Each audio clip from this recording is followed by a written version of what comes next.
السلام علیکم ورحمۃ اللہ وبرکاتہ۔ حامد و مصلیہ اما بعد، اردو زبان کی سب سے مشہور، مقبول اور معروف تفسیر معارف القرآن کا مختصر تعارف اور اس کے نئے ایڈیشن کی کچھ خصوصیات آپ کے سامنے آج ذکر کرنا مقصود ہے۔ اس کے لیے سب سے پہلے حضرت مولانا مفتی محمد شفیع عثمانی صاحب معارف القرآن کا مختصر تعارف پیش کیا جاتا ہے۔ حضرت مفتی شفیع صاحب کی ولادت مرکز علم و فن دیوبند میں 25 جنوری سن 1897 عیسوی میں ہوئی۔ ان کے والد محترم حضرت مولانا محمد یاسین عثمانی تھے، جو دارالعلوم دیوبند میں استاذ تھے۔ مفتی شفیع صاحب رحمۃ اللہ علیہ نے سن 1335 ہجری میں دارالعلوم دیوبند سے فراغت حاصل کی اور سن 1337 ہجری میں وہ تدریس سے وابستہ ہو گئے۔ تدریس میں ترقی کرتے کرتے وہ سن 1935 میں بلکہ سن 1931 میں دارالعلوم دیوبند کے صدر مفتی قرار پائے۔ یہ جو ٹرم رہا، یہ جو منصب ان کے پاس رہا، یہ 5 سال تک رہا، 1931 سے 1935 تک۔ اس کے بعد 1940 میں دوبارہ ان کو صدر مفتی بنایا گیا اور یہ منصب ان کے پاس 1943 تک رہا۔ دارالعلوم دیوبند میں انہوں نے 26 سال تک خدمت انجام دی۔ 1 مئی 1948 میں وہ دیوبند سے پاکستان ہجرت کرنے کے لیے روانہ ہوئے اور 6 مئی میں وہ پاکستان کی حدود میں داخل ہو گئے۔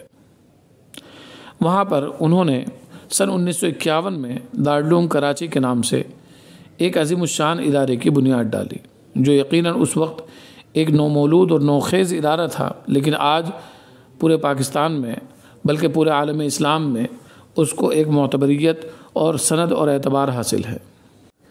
حضرت مفتی شفیع صاحب رحمۃ اللہ علیہ کو تفسیر اور درس قرآن سے خصوصی مناسبت تھی، جس کی بنیاد پر ریڈیو پر ان کی تفسیر کا سلسلہ شروع ہوا، جو عوام میں نہایت مقبولیت کا حامل ہوا۔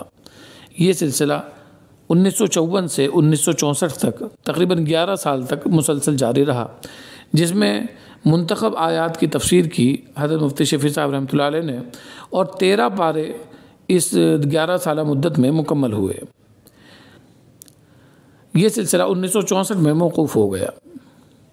عوام کی جانب سے، ملک و بیرون ملک سے اس کی تکمیل کا تقاضا ہوا۔ یہ تحریری شکل میں معارف القرآن آپ جو دیکھ رہے ہیں، اس کا آغاز حضرت مولانا مفتی شفیع صاحب رحمۃ اللہ علیہ نے شوال 1388 میں فرمایا۔ شوال 1388 میں حضرت مفتی صاحب ایک بیماری میں مبتلا ہوئے، جس میں انہوں نے اسی بستر مرض پر اس تفسیر کا آغاز فرمایا اور 1391 یعنی 3 سالوں میں قرآن کریم کی 4تھی منزل تک یعنی سورہ فرقان تک اس سلسلے کو مکمل فرما لیا۔ اب آپ کے سامنے 3 منزلیں تھیں۔ قرآن کریم چونکہ 7 منزلوں پر مشتمل ہے، ان میں سے 4 منزلیں مکمل ہو چکی تھیں اور 3 منزل ابھی باقی تھیں۔ حضرت مفتی صاحب نے آخری منزل ربیع الاول 1391 میں مکمل فرمائی، یعنی سورہ قاف سے اخیر قرآن کریم تک۔ البتہ معوذتین اس میں شامل نہیں تھے، یعنی قل اعوذ برب الفلق اور قل اعوذ برب الناس۔ اس کے بعد حضرت مفتی صاحب نے درمیان کی 2 منزلیں شروع فرمائیں۔ واضح رہے کہ بیماری کی وجہ سے کچھ صورتیں حضرت مفتی صاحب نے، مفتی شفیع صاحب رحمۃ اللہ علیہ نے اپنے فرزند جلیل حضرت مفتی محمد تقی عثمانی صاحب کے سپرد کر دیں۔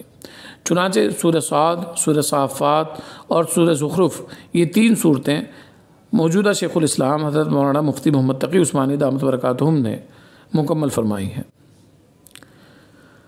8 جون 1972 میں حضرت مفتی شفیع صاحب رحمۃ اللہ علیہ کو ہارٹ اٹیک ہوا اور وہ دل کا حملہ اتنا سخت تھا کہ حضرت مفتی تقی عثمانی صاحب کو باقاعدہ انہوں نے وصیت کی کہ یہ کام یعنی جو معارف القرآن کا تھوڑا بہت باقی ہے، یہ وہ مکمل فرماتے۔ اللہ تعالیٰ نے حضرت مفتی صاحب پر خصوصی فضل و کرم فرمایا، مفتی شفیع صاحب رحمۃ اللہ علیہ پر، اور ان کی عمر میں برکت دی۔ چنانچہ آگے اس تفسیر کے بقیہ حصے انہوں نے از خود مکمل فرمائے۔ 21 شعبان سن 1392 میں یہ مکمل ہوئی۔ تو اب دیکھیے اس کا آغاز جو ہوا تھا وہ ہوا تھا 1388 سے اور مکمل ہوئی ہے 1392 میں۔ اصل آغاز تو ہو چکا تھا 1954 سے 1964 کے درمیان جو ریڈیو والی تفسیر تھی اسی پر، لیکن اب جو باضابطہ تکمیل ہوئی ہے اس میں 5 سال لگے ہیں۔ اس کے بعد حضرت مفتی شفیع صاحب رحمۃ اللہ علیہ کی وفات ہوئی ہے، جس وقت ان کی عمر 79 سال تھی۔ 6 اکتوبر سن 1976 میں حضرت مفتی شفیع صاحب رحمۃ اللہ علیہ اس دنیا سے کوچ کر گئے۔ یہ تھے تفسیر معارف القرآن کے مصنف حضرت مولانا مفتی محمد شفیع عثمانی صاحب۔ تفسیر معارف القرآن کی بہت سی خصوصیات ہیں، ان میں سے سب سے اہم اور سب سے بنیادی خصوصیت یہ ہے کہ تفسیر معارف القرآن میں کوئی نئی بات کہنے کی کوشش نہیں کی گئی ہے، بلکہ جمہور علماء سلف اور اکابر کی جو مستند باتیں تھیں انہی کو لیا گیا ہے۔ معتبر تفاسیر، خاص طور پر تفسیر قرطبی، تفسیر مظہری، تفسیر ابن کثیر وغیرہ سے ہی باتوں کو منتخب کیا گیا ہے۔ احکامات اور مسائل بھی وہیں سے ماخوذ ہیں۔ اس کے علاوہ حضرت مفتی شفیع صاحب رحمۃ اللہ علیہ نے بیان القرآن، جو حکیم الامت حضرت مولانا اشرف علی تھانوی رحمۃ اللہ علیہ کی نہایت جامع اور مختصر تفسیر تھی، اس کا خلاصہ بھی اس میں پیش کیا ہے۔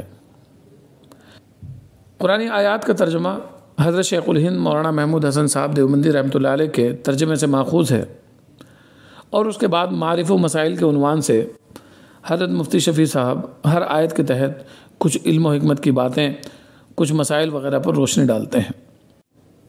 مفسر قرآن حضرت مولانا مفتی محمد شفیع عثمانی صاحب رحمۃ اللہ علیہ کے مختصر تعارف کے بعد معارف القرآن کے جس نسخے کا تعارف مقصود ہے اس کا عرض ناشر آپ کی خدمت میں پیش کیا جاتا ہے۔ بسم اللہ الرحمن الرحیم۔ بفضل الہی زکریا بک ڈپو اپنے قیام کے روز اول سے ہی تفاسیر، احادیث، فتاوی اور لغت کے عربی و اردو مراجع و مصادر کی اشاعت میں سرگرم ہے۔ رب العالمین کے کرم، علماء کی سرپرستی اور قارئین کی پرخلوص دعاؤں اور محبتوں کے نتیجے میں خدمت دین کا یہ سلسلہ بدستور جاری و ساری ہے، والحمدللہ علی ذالک۔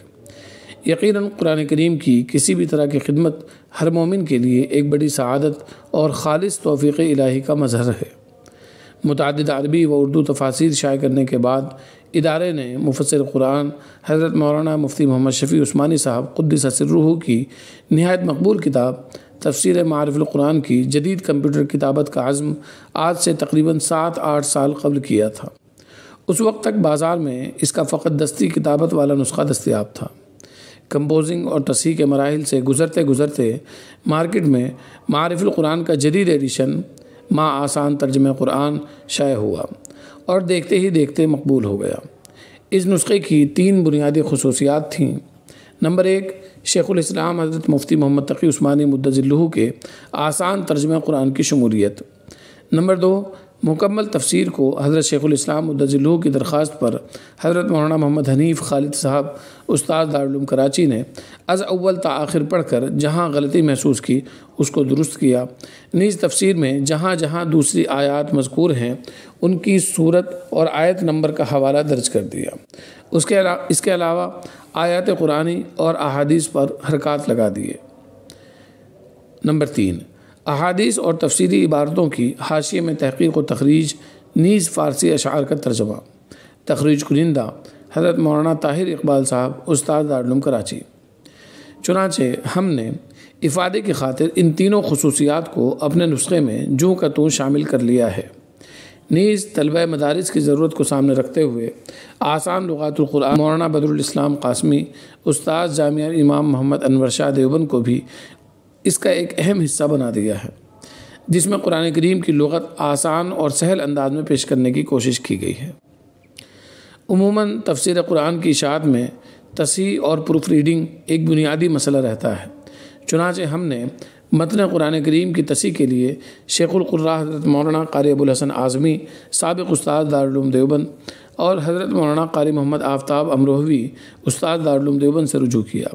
ان دونوں حضرات نے اپنی مشغولیات کے باوجود قرآن کریم کے متن کی تصحیح کا اہتمام کیا، جس کے لیے ہم ان کے تہہ دل سے شکر گزار ہیں۔ ہمارے ادارے نے ہمیشہ ایک کوشش کی ہے کہ کتابوں کی طباعت کا معیار اعلیٰ و معیاری ہو، نیز کمپوزنگ کی اغلاط سے بھی ہماری کتابیں محفوظ رہیں۔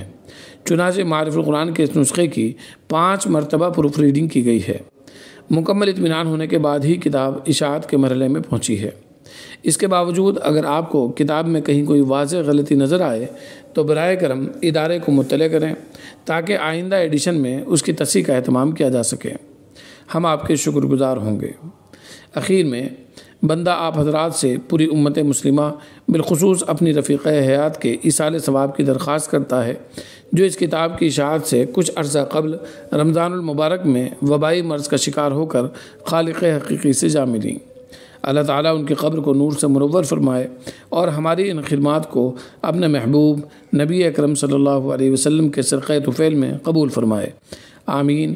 بندہ ذوالفقار علی عرف بھٹو، خادم زکریا بک ڈپو دیوبند، 22 شعبان المعظم 1443 مطابق 26 مارچ سن 2022۔ ہندوستان بھر میں معارف القرآن کا یہ معیاری اور شاندار اور عمدہ نسخہ حاصل کرنے کے لیے ڈسکرپشن میں ایک لنک دیا گیا ہے، رابطہ کیجیے اس لنک سے اور اپنا آرڈر بک کرائیے۔ والسلام علیکم ورحمۃ اللہ وبرکاتہ۔